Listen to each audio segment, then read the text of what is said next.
சுப்பு பாட்டு பாடுவேன்.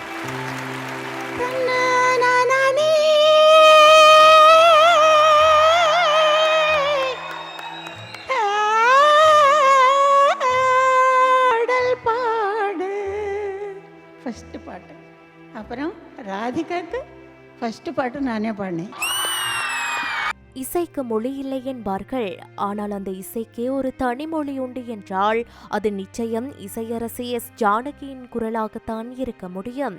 ஆந்திர மாநிலம் குண்டூரில் பிறந்து தமிழ் திரையுலகிற்குள் நுழைந்து 5 தசாப்தங்களுக்கு மேலாக ஒட்டுமொத்த தமிழ் நெஞ்சங்களையும் தன் குரல் வித்தையால் கட்டி போட்ட ஒரு மந்திரவாதி அவர்.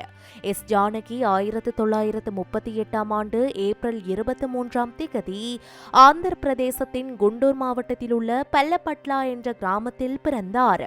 இவரது தந்தை ஸ்ரீ ராமமூர்த்தி ஒரு ஆசிரியர். சிறுவயதிலேயே இசையின் மீது மிகுந்த ஆர்வம் கொண்டிருந்த ஜானகி முறையாக இசை பயிற்சி பெற்றார்.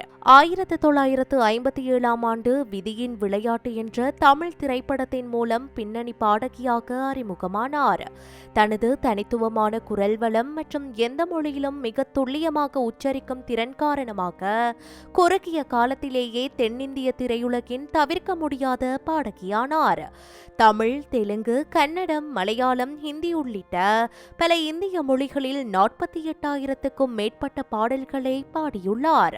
ஆங்கிலம், ஜப்பான், அரபு, ஜெர்மன் மற்றும் சிங்களம் போன்ற மொழிகளிலும் இவர் பாடியுள்ளார். இவரது குரலின் இனிமை காரணமாக பல்லாயிரக்கணக்கான ரசிகர்கள் இவரை இசைக்குயில் என்று அழைக்கின்றனர். குழந்தை முதல் முதியவர் வரை எந்த வயதினருக்கும் ஏற்றாற்போல் குரலை மாற்றி பாடும் திறன் ஜானகிக்கு மட்டுமே உரிய தனிச்சிறப்பு. குறிப்பாக இவரது குழந்தைத்தனமான குரலில் பாடிய பாடல்கள் இன்றும் தனிரகம். TM. Soundararajan, BB. Srinivas, K.J.. Sudha's மற்றும் எஸ்.பி. பாலசுப்ரமணியம் போன்றவர்களோடு இணைந்து இவர் பாடிய பாடல்கள் காலத்தால் அழியாதவை. இந்த நிலையில் எஸ் ஜானகி சிறந்த பின்னணி பாடகிக்கான தேசிய விருதை 4 முறை வென்றுள்ளார். அத்துடன் தமிழகம், ஆந்திரம், கர்நாடகம் மற்றும் கேரளா ஆகிய மாநில அரசுகளின் உயரிய விருதுகளை பல முறை பெற்றுள்ளார். மேலும் 2013ஆம் ஆண்டு இந்தியாவின் உயரிய விருதான பத்மபூஷன் விருது இவருக்கு அறிவிக்கப்பட்டது. ஆனால் அந்த விருதை ஏற்றுக்கொள்வதற்கு பதிலாக தென்னிந்திய கலைஞர்களுக்கு உரிய கௌரவம் அளிக்கப்படவில்லை என்று கூறி அதனை அவர் நாசுக்காக தவிர்த்தார். இசைஞானி இளையராஜாவின் பல நுணுக்கமான மெட்டுகளுக்கு உயிர் கொடுத்தவர் ஜானகி.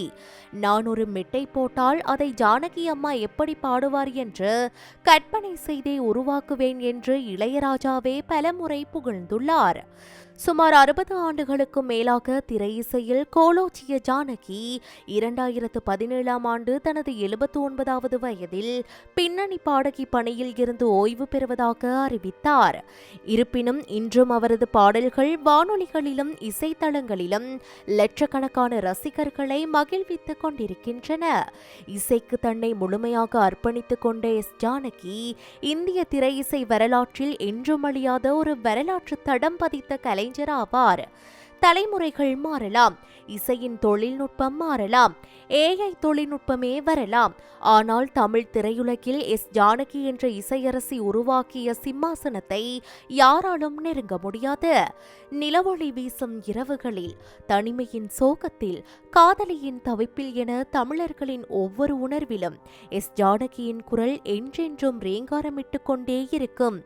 இதேவேளை நேற்று மாலை தனது 88வது வயதில் உயிரிழந்த ஜானகியிற்கு இந்திய பிரதமர் நரேந்திர மோடி, தமிழக முதல்வர் விஜய், முன்னணி திரைப்பிரபலங்கள் மற்றும் இசையமைப்பாளர்கள் என பலரும் தமது இரங்கலை தெரிவித்துள்ளனர்.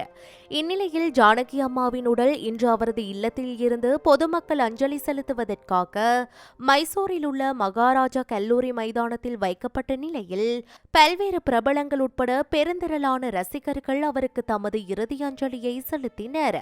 இதனைத் தொடர்ந்து இன்று மாலை மைசூரில் அமைந்துள்ள அவரது தோட்டத்தில் கர்நாடக அரசின் முழு அரசு மரியாதையுடன் அவரது இறுதி சடங்குகள் இடம்பெற்றன.